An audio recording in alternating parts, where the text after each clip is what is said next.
నేను దేవుణ్ణి ప్రేమిస్తున్నాను నిజంగంటే, దేవుణ్ణి ప్రేమించే పిల్లల హృదయాలు నా దేవుణ్ణి ఎప్పుడు చూడాలి, ఆయనతో ఎప్పుడు ఉండాలి, ఆయన రాజ్యం ఎప్పుడు చేరాలని పైనున్న వాటి మీద ఉండిద్ది పిల్లలు, లోకం మీద ఉండదు పిల్లలు.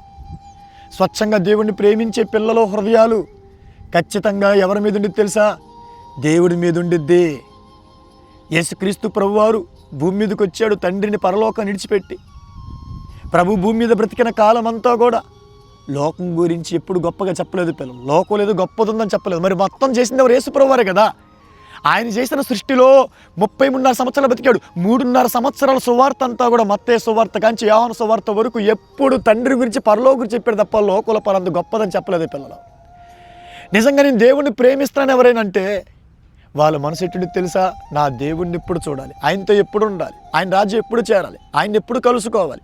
ఈ భూమి మీద బ్రతికిన కాలం అంతా ఆయన చిత్తములో, ఆయన జ్ఞానములో, ఆయనకు లోబడే విషయంలో ఆయన దృష్టికి నిర్దోషిగా నిరాపరాధిగా నేను ఉండాలి. ఎందుకంటే నాకు ఆయనకంటే ఆయన రాజ్యం కంటే గొప్పది ఇక్కడ ఏది లేదని సిద్ధబాటు ఖచ్చితంగా ఉండిద్ది పిల్లలు. చెప్పండి, లోక మాలిన్యముల నుండి విడిపింబడి పరిశుద్ధమైన ప్రభు మార్గంలోకి వచ్చిన మనకు లోకం మీద ఇంట్రెస్ట్ ఉంది చెప్పండి. మన చుట్టుపక్కల వాతావరణం అంతా చెడిపోయింది కదా, ఏడుందో నీకు చెప్పండి, అంతా చెడిపోయింది కదా. ఈ చెడిపోయిన లోకములో మన మనసు ఎట్టుండి చెప్పండి? దేవుడి పైన ఆయన రాజ్యం మీద కదా ఉండే చెప్పండి. నిజంగా స్వచ్ఛంగా దేవుడిని ప్రేమిస్తే పిల్లలు ఈ లోకం మీద మనసు పెట్టకండి పిల్లలు.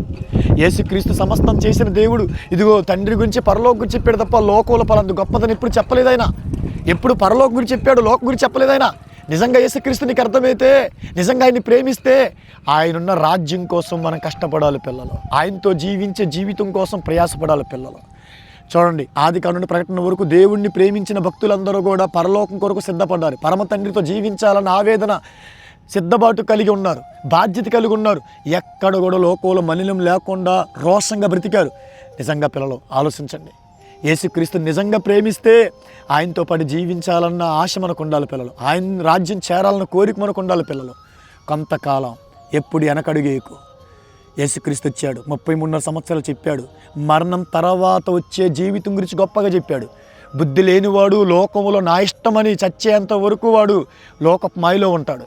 చచ్చిన తర్వాత అర్థమైద్ది, అయ్యో నేను ఆ రోజు దేవుని కొరకు బ్రతికున్న బాగుండు, పరలోకాన్ని సిద్ధపడిన బాగుండని. బుద్ధి గలవాడు మరణం తర్వాత జీవితం గురించి ఆలోచిస్తాడు. బతికితే ఎంతగా బతుకుతాం చెప్పండి? ఎంతకాలం బతుకుతాం? ఒక 40, 50, 60 ఎంతో కాలం ఉండం కదా. నిజంగా జ్ఞానం బుద్ధి ఉంటే ఈ చిన్న జీవితంలో మనం బ్రతకాల్సింది దేవుడున్న రాజ్యం కోసం పిల్లలు. ఆయనకంటే గొప్పది ఏది లేదు. అది అర్థమైతే లోకమాయలో ఉండకు, పరలోకానికి సిద్ధపడు. పరమ తండ్రితో జీవించే జీవితం కొరకు మనందరం సిద్ధపడదాం. ఎందుకంటే అక్కడ ఉన్నది ఇక్కడ లేదు.